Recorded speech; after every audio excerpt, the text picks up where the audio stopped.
Look at Cosmo. I'm so excited to meet you today. Yo, thanks for having me.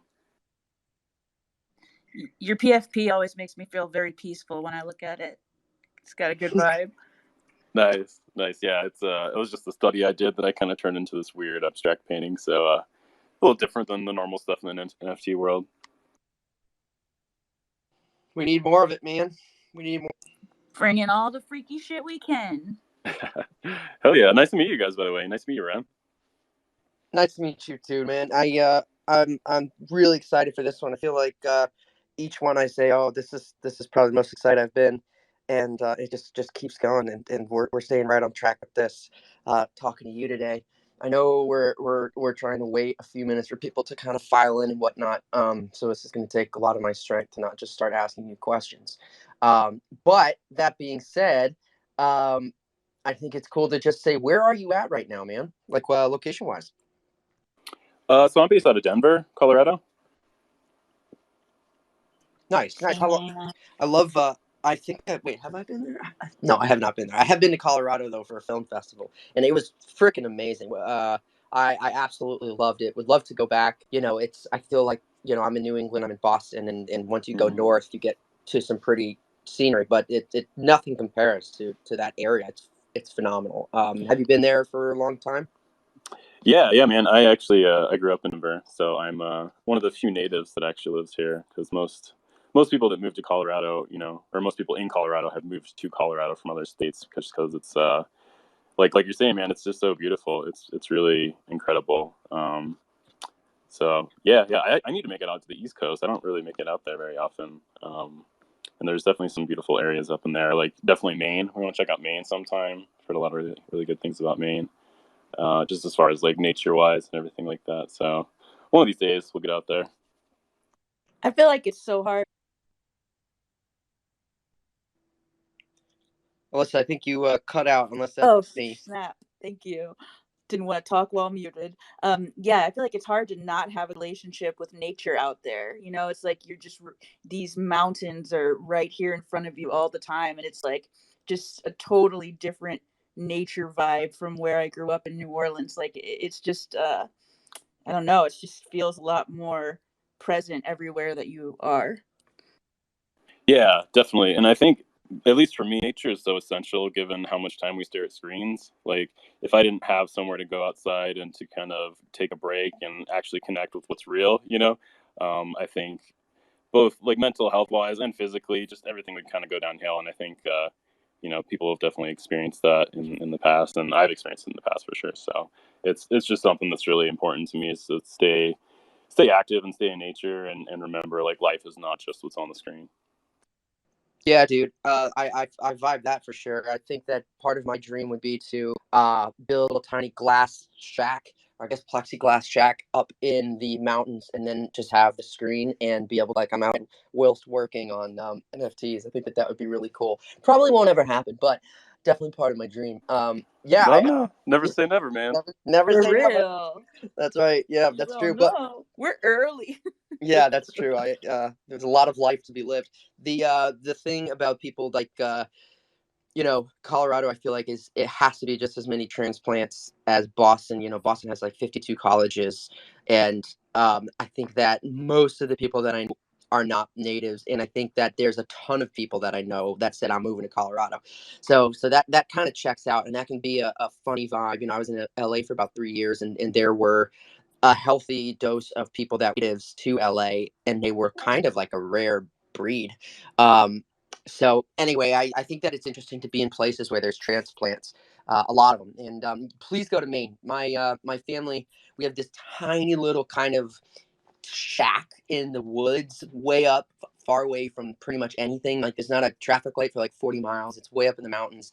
It's very, very small, but I'll tell you what, like just a whole different type of oxygen and a whole different type of vibe to kind of recharge the batteries. Luckily, I'm about 4 hours from it, so when I get overwhelmed with the amount of work that we're doing here, it's great to go for a weekend, and you're just basically on a constant nonstop main trip. And as far as I'm concerned, being in that scenery, but yeah, and I think that it's the testament is true for it.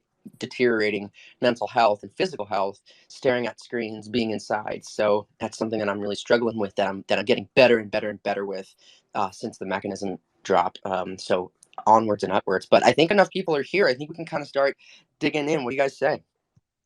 Step right up, LFG. Let's do it, man. Okay, cool. Well, I just want to start off by saying the second that I saw your work, I said this is top tier. We at Overexposed, from who, I mean, we were all really, really into it.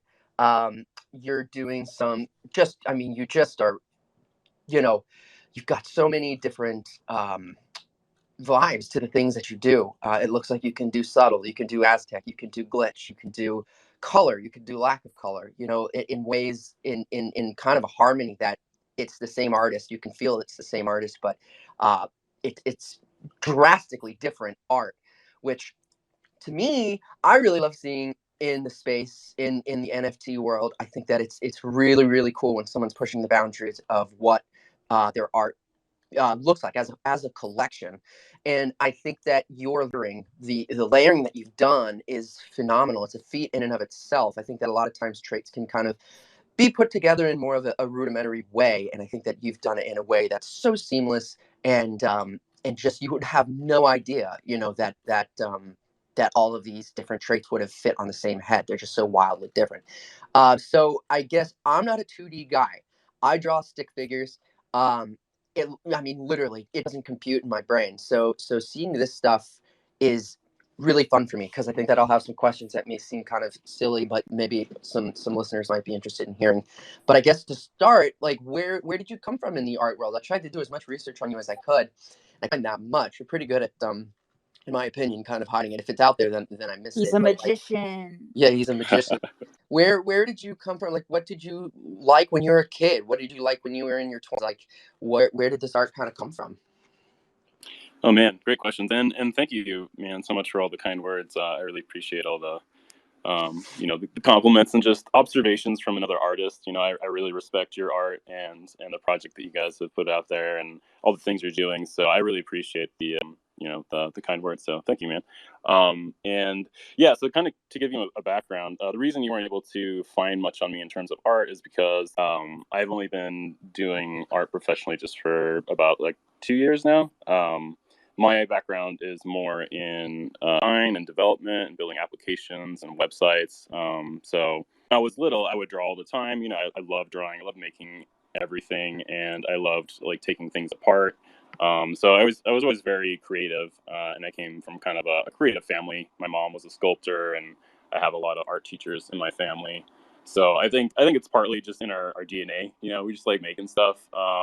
And so early on, I wanted to be an animator, and then I took a training world when I was, I think, 12 or 13, and saw that full room of animators hunched over, drawn the same thing over and over again, and so that kind of freaked me out.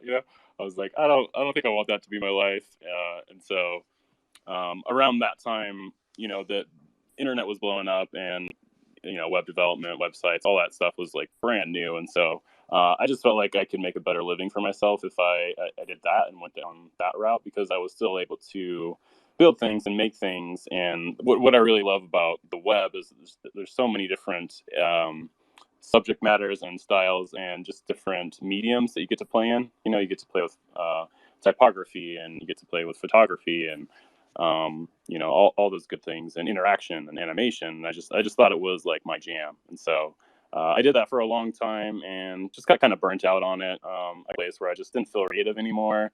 And then a couple of years ago, I was just hanging out with my boy, drawing some Sonic characters, and I had so much fun drawing Sonic with him that I pretty much decided to quit my job just to do this full time, just because I felt so much joy from just making things, and it had been so long that I'd felt that. So yeah, I think I just kind of rekindled that love for drawing that I had, that I just kind of hadn't touched for a long time, because I was, after money and trying to support myself and my family, and just, it was always just in the background. So, yeah, so Pendulum and doing that project was really kind of the first project I feel like I've done just for me. And it was just me trying to make something that I really loved, that wasn't being messed with by project managers or, tampered with by a client. No offense to clients. Clients are great, but you kind of a pain in the ass. So, yeah, so that kind of brings us up to where we are now. I know I kind of ran through that pretty quick, so if you have any questions on anything specific, I'd be happy to answer.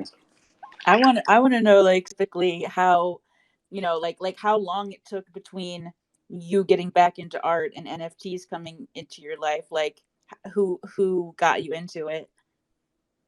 Yeah, for sure. So the timeline, like I get my job, I think January of 2020, and I was designing software for an insurance company, which tells you how my creates just got completely crushed.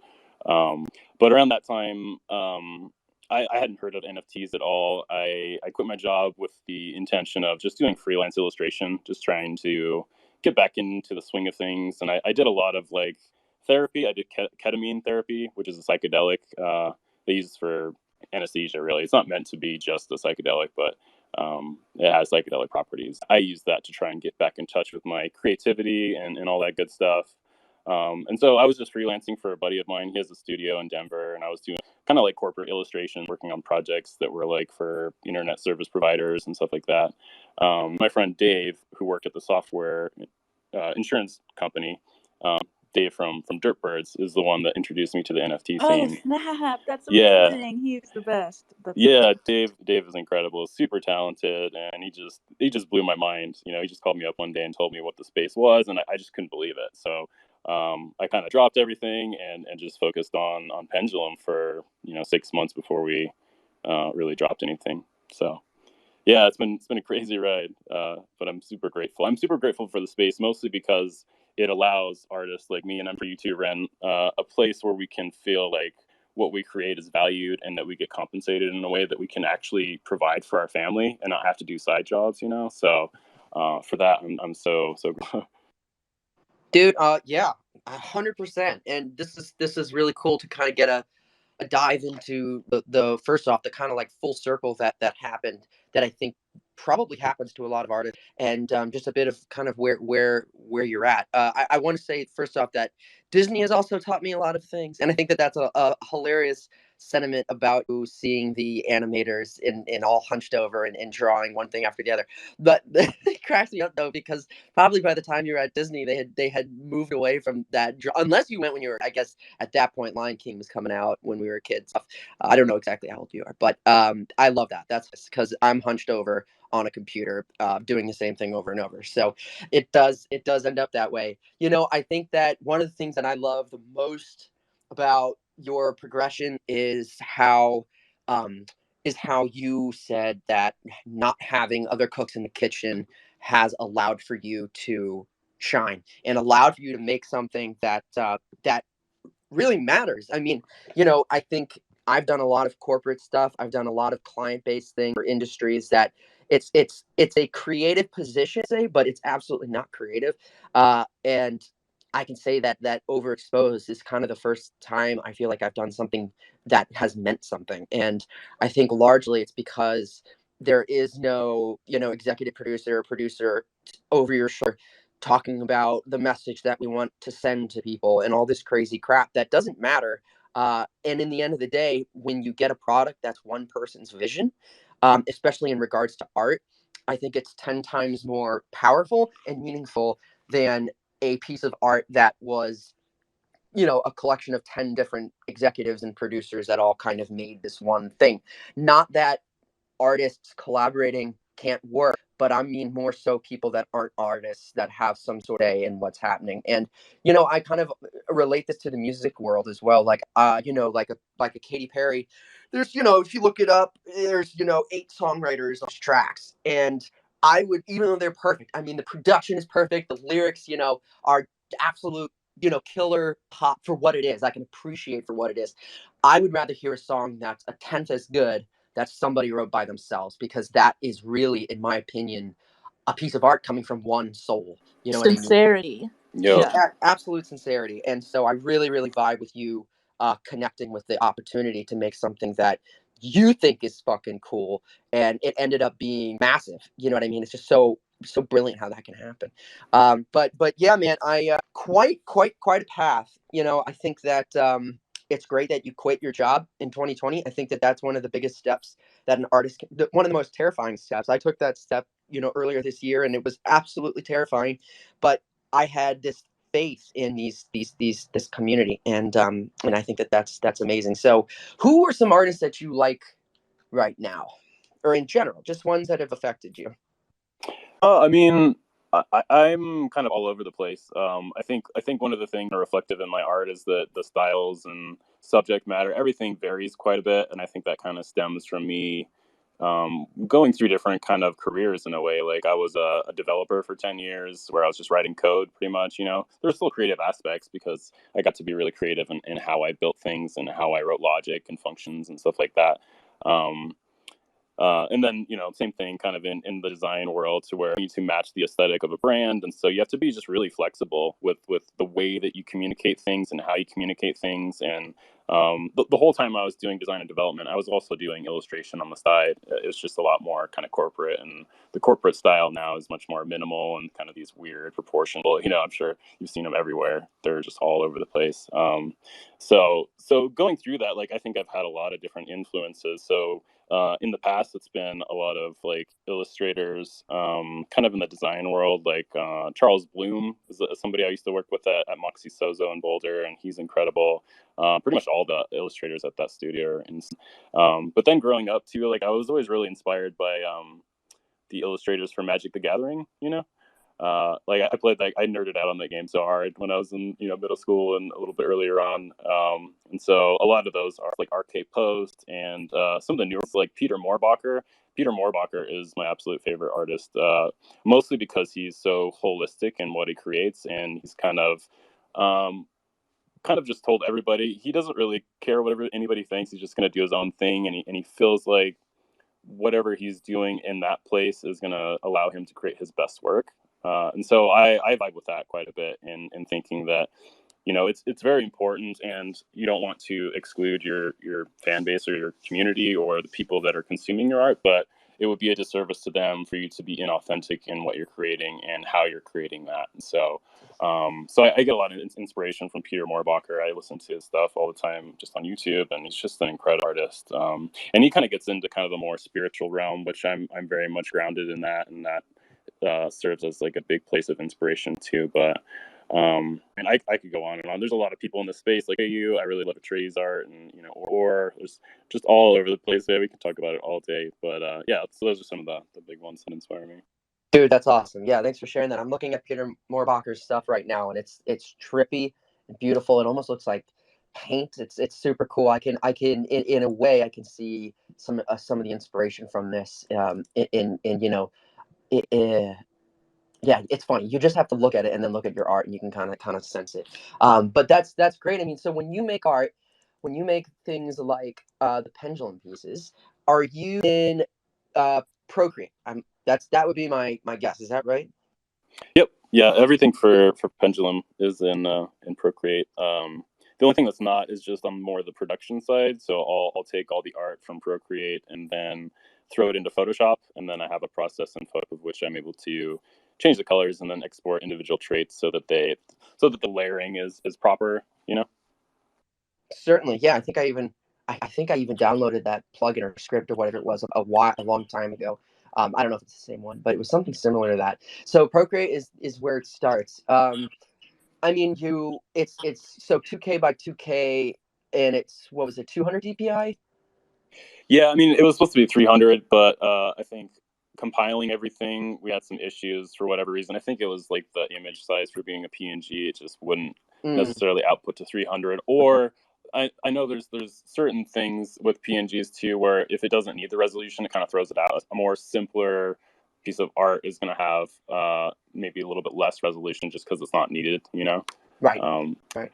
but yeah, it's a tricky thing to work with for sure. Yeah. I mean, I think that it's super super. Uh, I like the fact that there's a lot without traits. I think that you go from extremely complex to something that's super super clean. I remember who in our team here at Overexposed, he was picking up a lot of the clean ones early on, and I thought that that was a really cool way to collect. I love on your backgrounds you kind of have a screen door kind of effect going, so it's not just that solid color. Um, Yeah, the halftones. yeah, is that yeah, it just kind of looks like dots or like a screen, just kind of like a very light grid. which I think really helps smooth over those gradients. Because as you know, with banding and whatnot, things can kind of get weird. So I think that that was a really cool addition. And so I see that there's 5,009, and on the site it was saying there's going to be 5,000. So where did that nine come from? So the nine came from just giving NFTs out to the mods and just a couple of our really close friends that supported the project from the very beginning. And it's partially like we probably could have done that without upping the number to 5,009, but as many of these projects go, like we were just nose to the grindstone. I haven't got to the end, and that was just something that kind of got thrown in at the end. So there's a lot of things like that that I think we probably could have thought through a little bit better. But yeah, that's that's I'm that's just why there's curious. nine extra ones.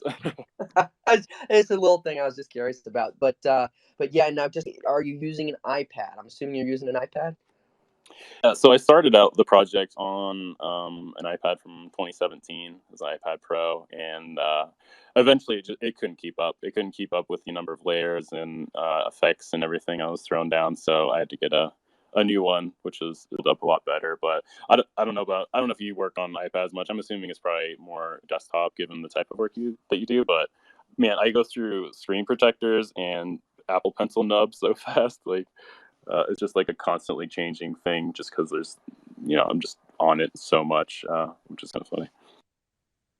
Yeah, dude. No, for sure. I can imagine those little tips get worn down pretty quick. But I think that those I think that that is kind of a badge of honor. Like my desk, where my right wrist rests on the table, where my mouse is, it's like it looks like someone just did a burnout in a car. It's just like super super. There's been a lot of work and effort, blood, sweat, and tears that have happened on the desk, and you look at it, and yeah, that's right. I've worked really hard, so that's cool to hear that you've gone through some of those things. I do have an iPad Procreate, but I literally go on there to find that one brush that kind of looks like smoke, and then just kind of doodle around and then close it for another 4 months. But Alyssa, I know you had something to say. Here you go. Oh yeah, so just like with Pendulum, something I've been wondering that have wanted to ask whoever created it for a long time, even before I knew who created it, is you know like the law. I think about order and chaos a lot, and I would like to know if you're familiar with alignment charts, where you fall on an alignment chart, or what you think. If that's not interesting enough, what alignment do you think makes it an interesting character? Interesting. No, I haven't actually heard of alignment charts. I mean, I get into the woo-woo stuff, so I get into human design and astrology, and I'm just really open, and I think there's a lot of truth and a lot of wisdom in a lot of different places, and so I try to expose myself. I try to overexpose myself. Boom. And so, Hey, hey, I like to overexpose myself too. That's the way to be. yeah, it's good. Then you just pick and choose what resonates with you. Well, It's an better. alignment chart isn't actually. It sounds like woo woo, but it's actually sort of like a D&D sort of thing. It's like Oh, lawful good, like chaotic hmm. good. But maybe I'll post it to the space so everyone knows. Everybody can see an No. example. Okay. Yeah. No, that makes more sense. Yeah. I mean, I think we kind of came at it from just this notion of kind of the only story that's ever been told, which is light and dark. Good versus evil. All the sci-fi fantasy stuff that I really enjoyed. That's the premise for everything. And so I think this was just kind of my take on that. And so that the characters aren't inherently good or bad. They're just trying to adapt to survive. And some have chosen technology, which is one end of the spectrum. And then the current collection I'm working on, Chaos, they'll be more relying on nature and kind of the natural realm to survive. So, yeah, and I guess that's part of my philosophy is being embedded into that art in this way and thinking like, people aren't inherently good or bad. It's just how we choose to act and how we choose to respond to any situation that we're in. And so we've kind of kept the line a little bit blurry when it comes to really separating out the factions and thinking about them as being good or bad. They just are. And I thought just exploring those realms and what they could possibly look like from kind of a anthropomorphic style. That's kind of how I see these portraits, as like a little snapshot into their culture of, what do they look like, what do they choose to adapt, and those various different things. So, yeah, so it's probably kind of all over the place depending on how you see an alignment chart. nice man. Yeah, I was just gonna say that's something that that Alyssa is really opening me up to is a lot of these cooler topics that get a little bit deeper into the lore, into the meaning of these pieces. So that's kind of cool to hear, you know, the background on that a little bit. So one thing that I wanted to ask you was, you know, I'm seeing, you know, you guys proclaim you are an art only project with no, at least, plans for utility at the moment. Talk to me about that, man. Like, when was that a decision that was made from the get go? Has there ever been moments of you know, wanting to switch that up? Like, just your entire relationship with that, because there's not a billion projects that are just art based, and I think that you know, it was something that we were talking about in the very early stages of Opposed, and I'd just love to hear more about that process. For sure. I mean, so it's kind of been from the start. We established that we were just focused on art, and I think part of that decision was just to see what would happen in the space. You know, like you're saying, we didn't see a lot of just art centric projects that were only putting out art. Everything that we were seeing was based around utility, which is all, you know, amazing. But you know, it was just me and then pretty much the Dirtbird team kind of supporting me in doing the production and the technical work. So in a lot of ways, we just couldn't support having a bunch of utility as well.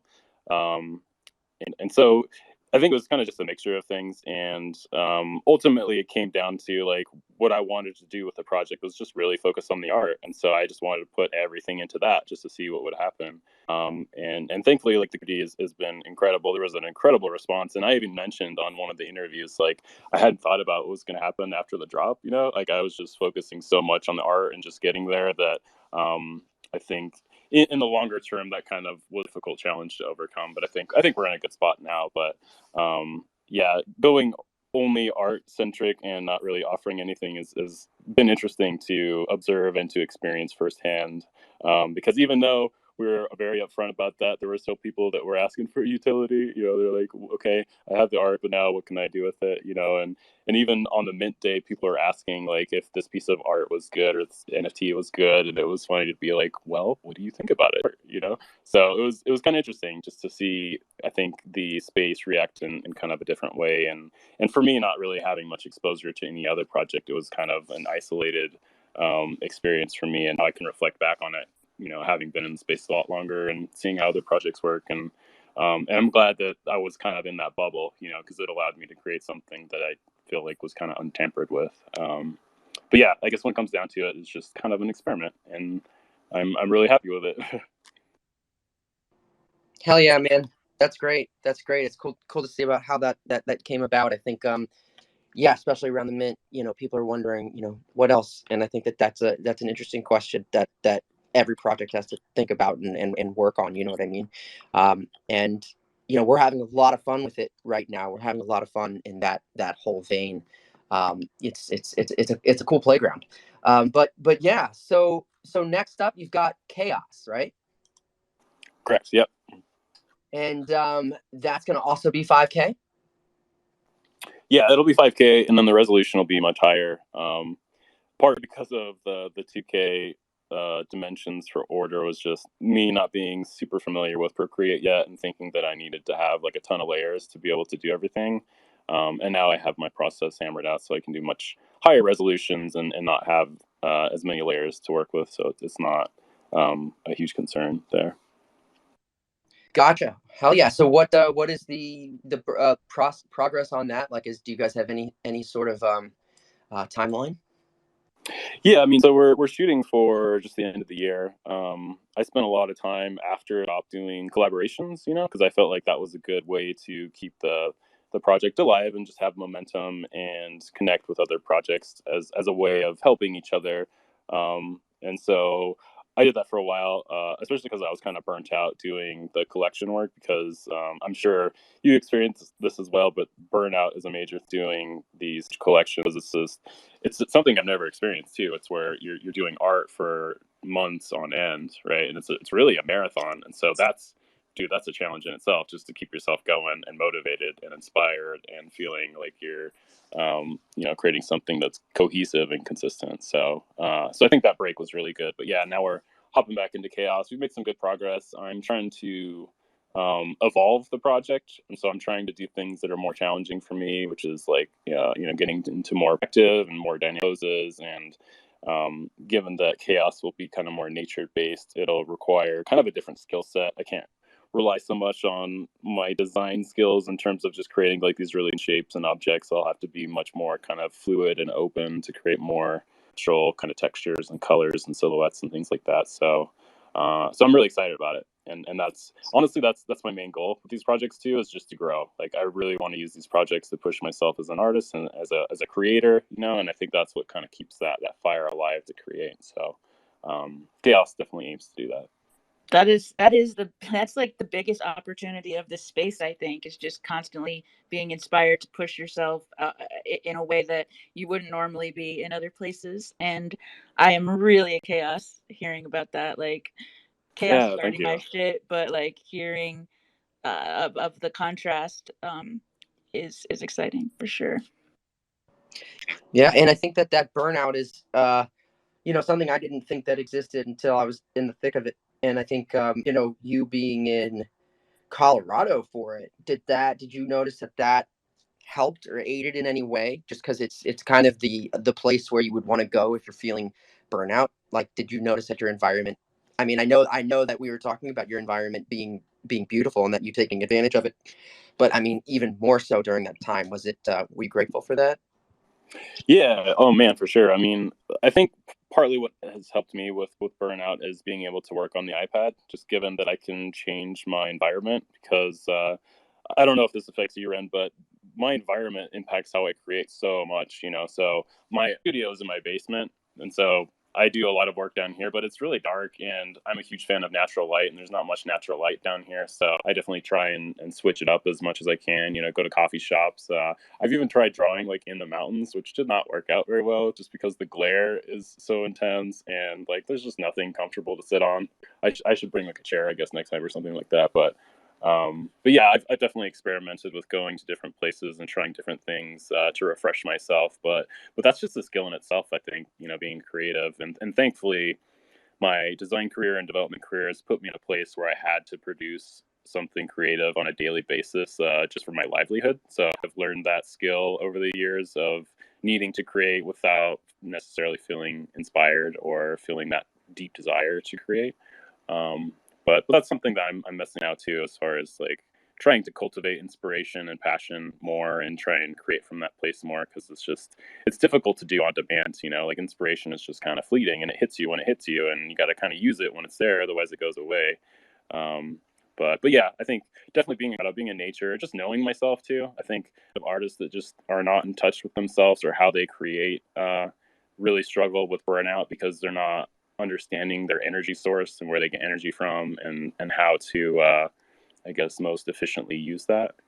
But um, but I firmly believe it doesn't really matter where I am. I would be able to figure out ways of kind of refreshing myself. If I was in New England, I'm sure there's great places to go there to kind of get refreshed, and so it's kind of your choice. Right, for sure. And I think one thing that I'm curious about, because your family are artists. I don't have a single artistic tone in my entire extended family. So we come from kind of a different place. What is your, because artists in NFT spaces, right? There's a lot of them, and there's a pretty small percent that have the kind of success that you've had, right? And I'm curious, when you talk about it with other people, um, what is your general vibe? Because I find, I talk about it, people ask me what I do at a bar, or like family members, cousins, they say, well, what have you been up to? And I try to explain it. What generally would you say about your experiences with other people, trying to explain it to them, their views of what you snide remarks, like any and all, like what's the climate? Nice. No, I like that. I think most people just don't understand. I mean, unless you're into crypto, unless you're into the space, like it's really hard to kind of explain it. What I've essentially distilled it into is just telling people that I do art for crypto. So it's two words, art and crypto, and usually that kind of resonates. And then for those that are more interested, I can kind of dive deeper into it and kind of explaining it like it's stocks, where you're not trading stocks, you're trading NFTs, and the NFTs are kind of the tangible that gain or lose value and so on and so forth. But most people are really happy for me. I would say like they think it's really cool that I just get to do art all day. I think like a lot of my family doesn't really understand how it works as far as like how do I get paid and all those things. Like how am I able to survive doing this type of work? But I'm alright with that because I've been in the creative industry for so long, doing things that like my family has no idea what type of programming languages I know and can create with in terms of websites and things like that. So I think I was kind of used to that aspect of it, and I guess conversely, actually doing art has allowed me to kind of connect more with people because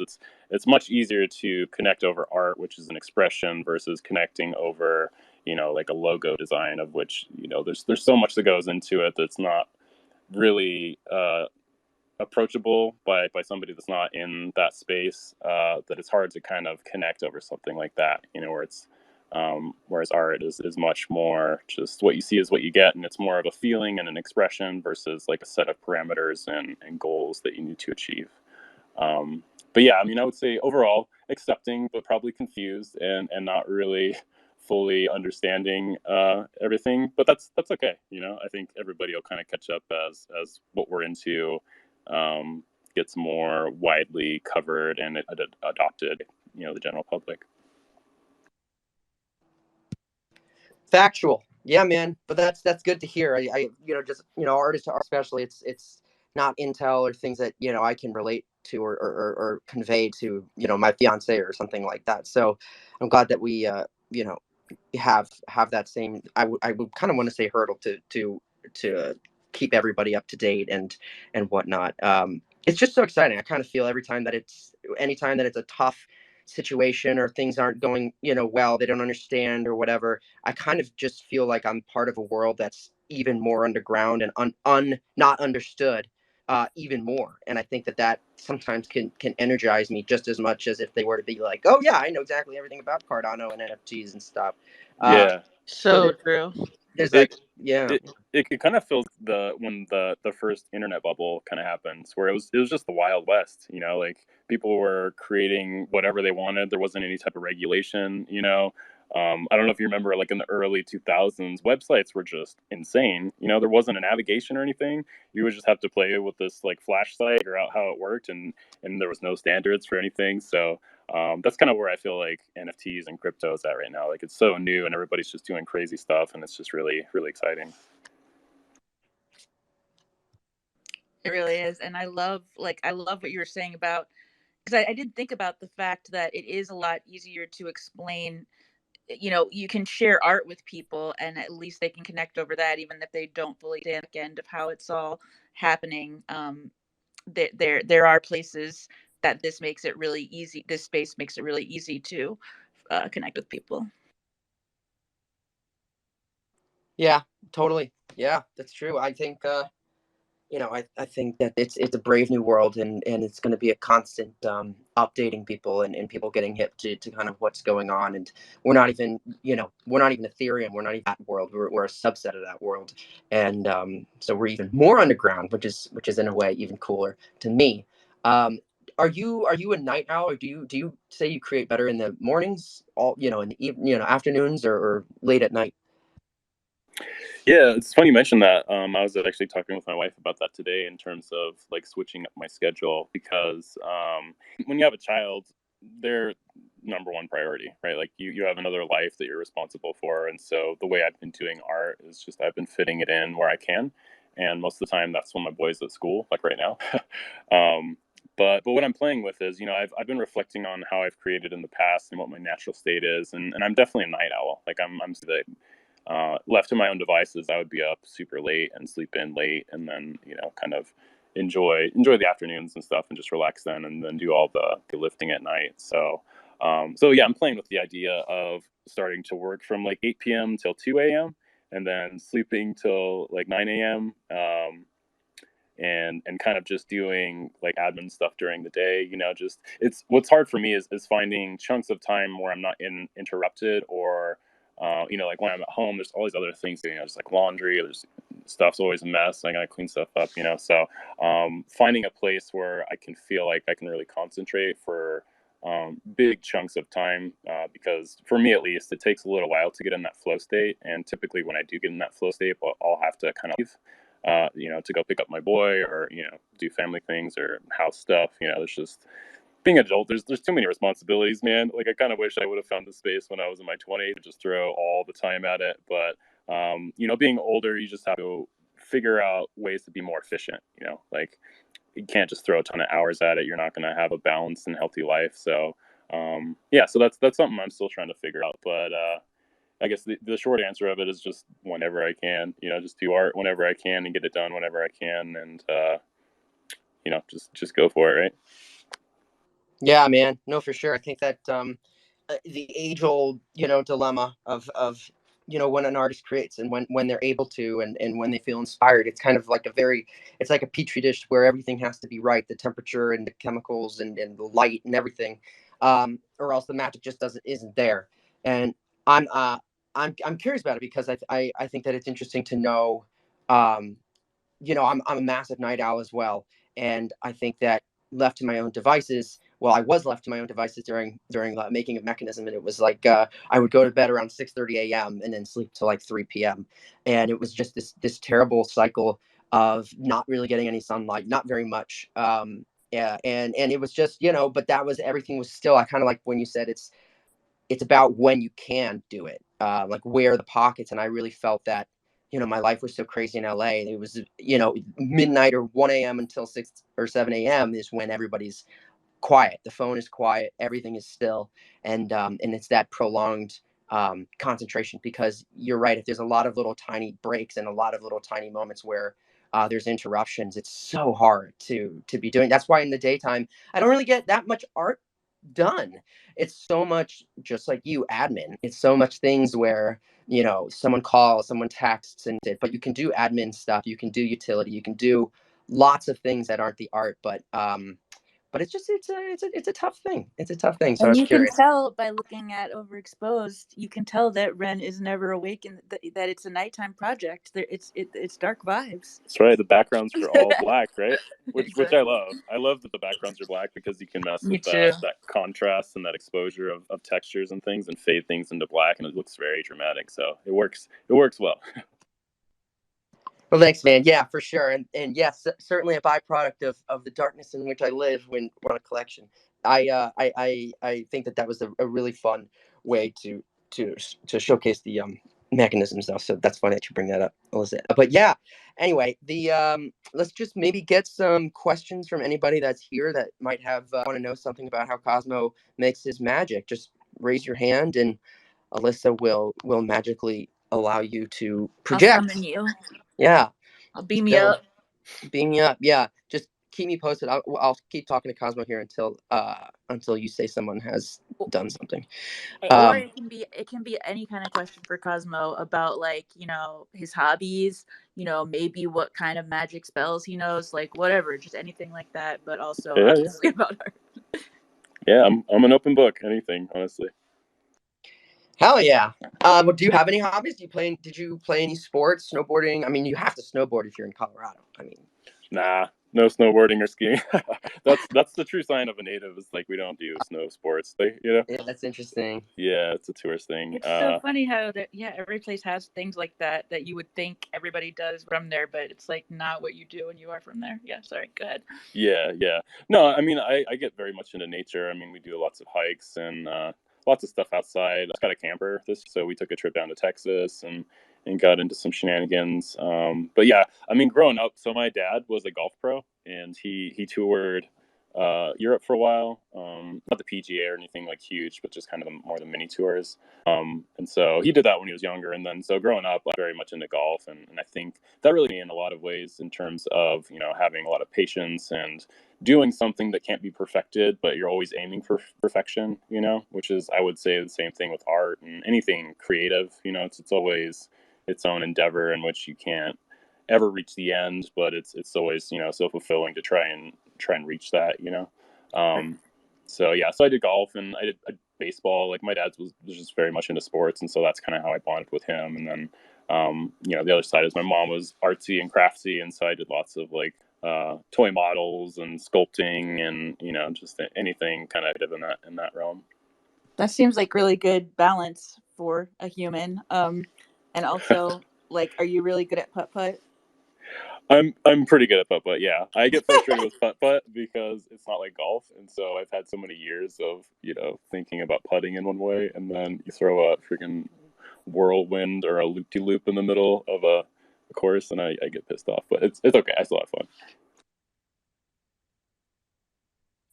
Hell yeah, man! But that's cool. I think that is a balance of sports to the art sides of the brain.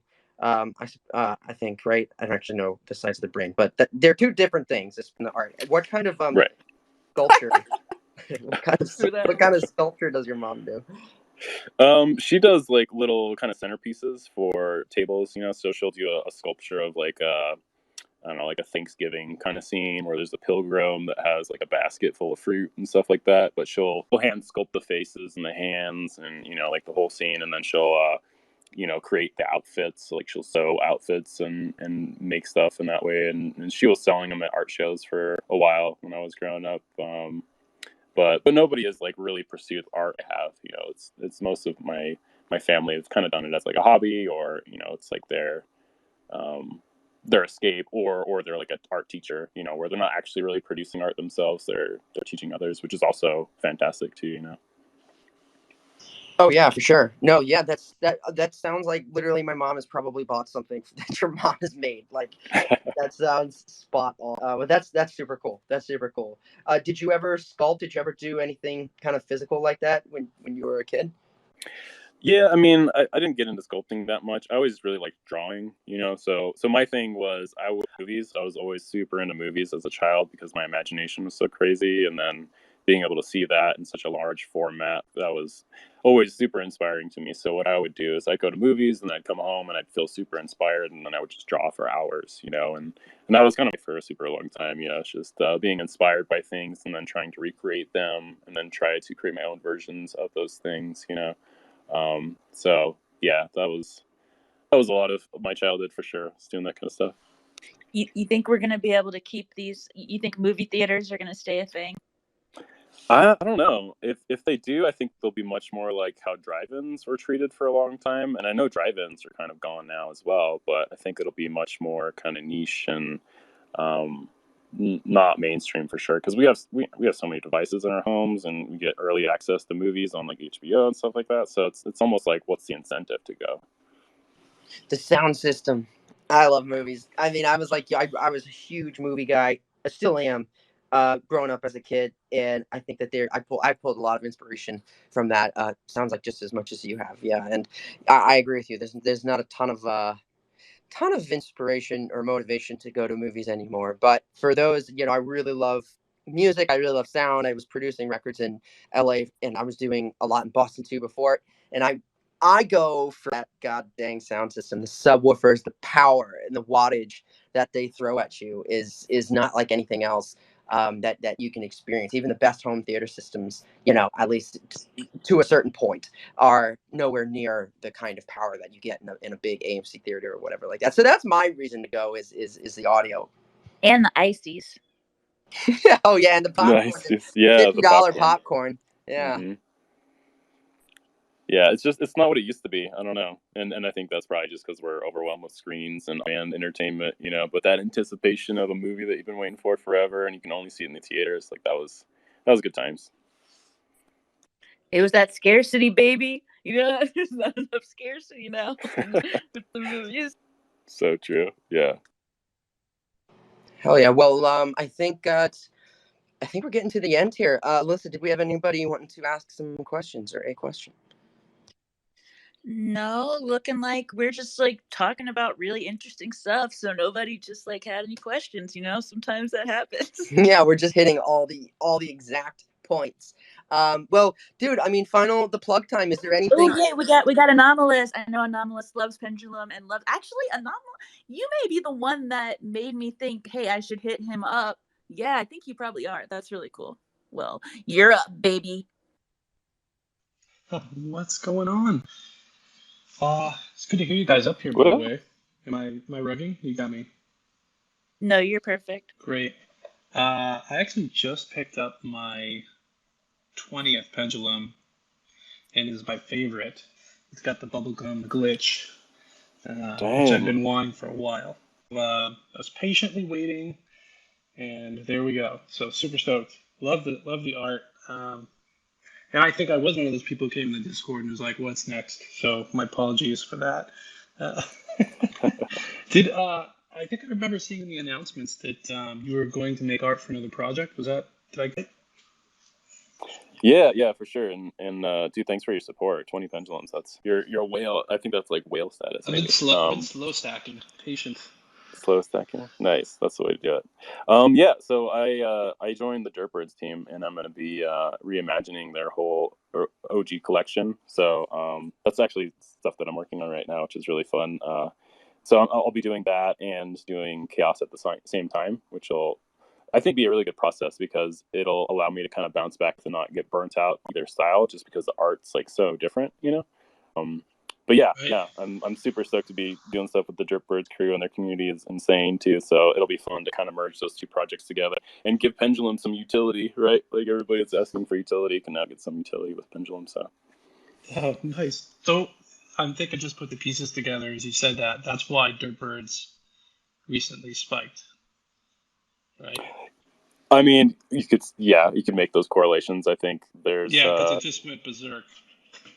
yeah, yeah, Right? which is cool. I mean, Yeah, it's it's cool cool. to feel like people are seeing more value in Dirtbirds, given that the art could possibly change or will change. You know, so again, there's that experiment of where does art live in the NFT space and what's the value and everything like that. So it's cool.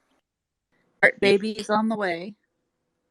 That's right. Right. I think that like art, and this is where I ran when the overexposed really started to kind of unfold where it might go, is when I started to think of NFTs as more of an experience instead of just like a piece of art, like a more of an art installation or like walking through a space or something like that, which is kind of what you have going on as well. But I'm not as deep into your lore. I like the art, so not that I don't enjoy the lore. Um, I like the art, man. I can only answer the discords, so it's the way it goes, right? But yeah, excited for you and Dirk and seeing where the project goes. Huge fan, so awesome. And I'm in You gotta Colorado all you the gotta time, post so I that love it. bubblegum glitch. Yeah, bro. Yeah, thank you, man. Really appreciate you. I'll tweet it and pin Anomalous. it. You should post that. You should post the one you got to on this Twitter Space tweets comments. I want to see it really bad. I will do that. Give me a minute here. Carry on, please.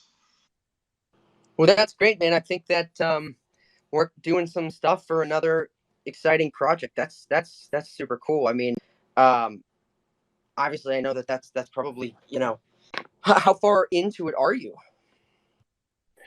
I mean, it's kind of hard to tell just because when you're looking at redoing an entire collection, there's a lot of work kind of up front. You know, to where you're figuring out. For me, at least, the way I approach things is very much like a designer. To where, like with them, I created a grid system to know exactly how much real estate I had for the head pieces, the eyes, the mouth, and the body, and everything like that.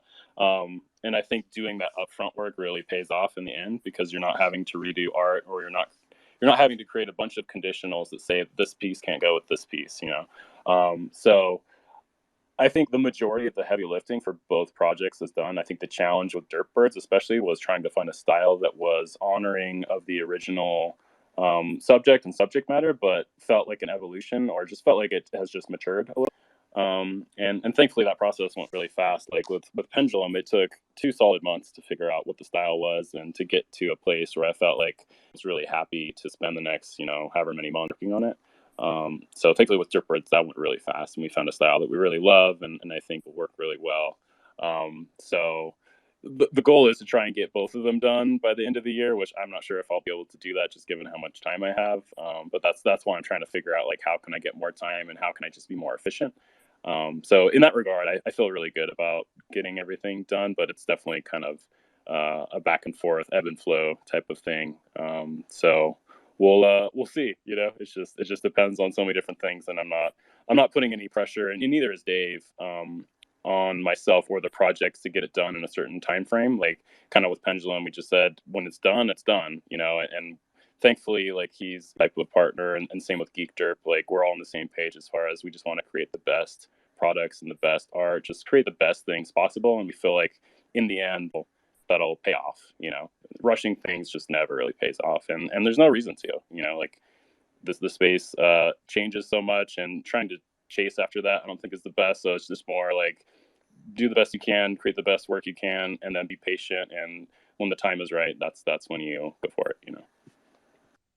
Well said, dude. Really, really well said. That's super cool. I almost want to say I'm envious. I think that, you know, if time was unlimited, I think that it would be really, really, really cool to work with another project, because there'd be pre-existing parameters that are already set. You know, dirt birds are dirt birds. It's you know, you're doing birds, and that might not have been something that you would have been doing otherwise. And I think that those parameters can push an artist in a cool way. It's almost like a prompt. You know, they'd use when I was Totally. practicing 3D, I would just randomly generate a prompt, and like I would try to do that prompt in 3D or whatever. And I think that that is the same kind of exercise that would happen by hopping on board another project. So you know, it's very cool, very cool. Yeah, thanks, man. Yeah, I mean, with Dirtbirds, it'll go way faster because I'm not creating everything from scratch. You know, there's the entire collection. I can see what's there. I can see the things that I really love about it, and then see things that I feel like can be improved. You know, just as far as making things read better or injecting more story or more character. And you know, I actually really love working on Dirtbirds. It's something I wouldn't typically go after, but just given you know the state of the project and just all the incredible things that Dave and Geek Derp have been doing, like I just really wanted to be a part of it. So I'm stoked to be able to reimagine it. It's just a whole completely different beast than coming up with stuff from scratch. Are you going to see NFT Con? I gotta know. Yeah. I'll be there. Yay! I'll be at the other Dirtbirds booth. We got a massive like 30 by 30. Where are you guys? Will be there? Yeah. Oh yeah, baby. Yep. Where are you guys posted up at? If you're looking at the map, we're like at the top. We're in a 30 by 30 at the top near Ugly Bros. Okay, nice. Yeah, we're more towards the middle bottom, I think, over by like NFT Maker and Clay Nation and those guys. Hell yeah, good spot. Yeah, that's sweet, dude. I'm so excited to meet you then.